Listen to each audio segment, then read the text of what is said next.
We were interested in building a house, and we spoke with our realtor, who we trust greatly as far as the process of building a house, and he said, you should talk with this guy. I know a guy. I know a guy. I bet he will be able to create the house that you're looking for. The first meeting we had with John, he sat down with us. He had a big pad of paper, and he wanted to take notes and listen to what we wanted out of a house. We didn't have a very good idea of what we wanted out of a house, to be fair. And so he was able to help take our fragmented ideas and kind of weave them together and say, we're going to work with that. His very first question that really resonated with me was, what are the areas that you gravitate towards in your day-to-day? And I thought, that's why his name is Affinity Homes. Like, what are you, what's your affinity to the parts of your house? And I'm like, this guy's good. Our house, we want it to be livable. We want it to be not too niche and not too customized.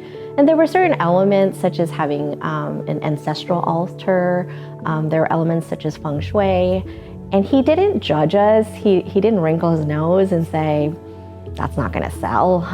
He did none of those things. He was like super, I guess the word is respectful in listening. There's a lot of houses where you might have a formal dining room, but you don't use it. And we don't want that wasted. So I think the idea of an open concept where the energy and the Feng Shui, it flows from the kitchen. This is our dining area, living room. It's like you could have 30 people in here and they don't feel like they're separated in parts of your house. They can all be in the same room in different parts of the same room.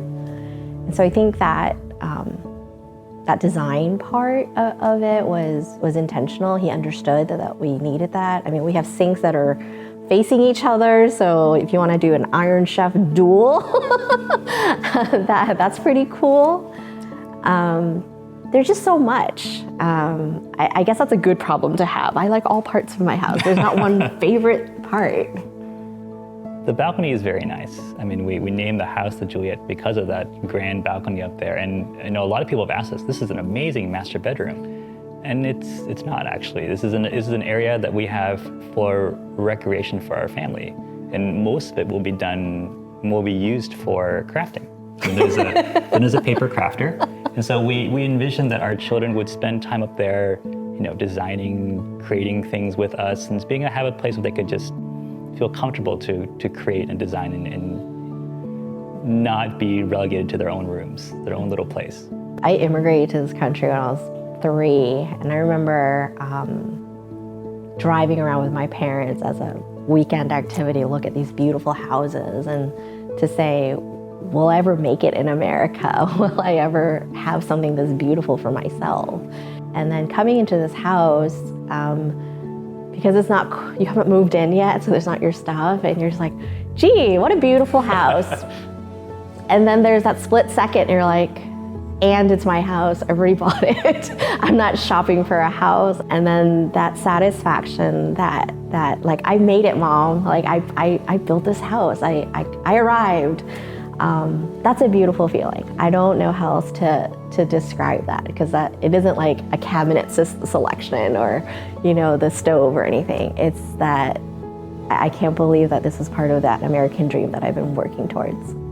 It's really easy to give John a lot of credit because we work with John all the time, but I know that there's a lot of people behind the scenes at Affinity that have put this together. And I know that we don't get to see them, which is too bad, really. But I think they've all together done a really good job as a company to help us take the designs that we wanted and put them into a home now that we can enjoy. So thank you. I think that what I want to be appreciative of is that whether you cut a piece of board, you painted a cabinet, you called somebody up to order something, I just want you to know that everybody that has touched this house, it isn't just that hour or 100 hours that you were there. I want you to know that everything that you did to build this house, you're building it for my family, for my kids. You built it for my life, and that's what I'm grateful for, because it wasn't just the hours and the blood, sweat, and tears. It's that you create this home so that I could have a beautiful life, a meaningful life with the family that I want to raise.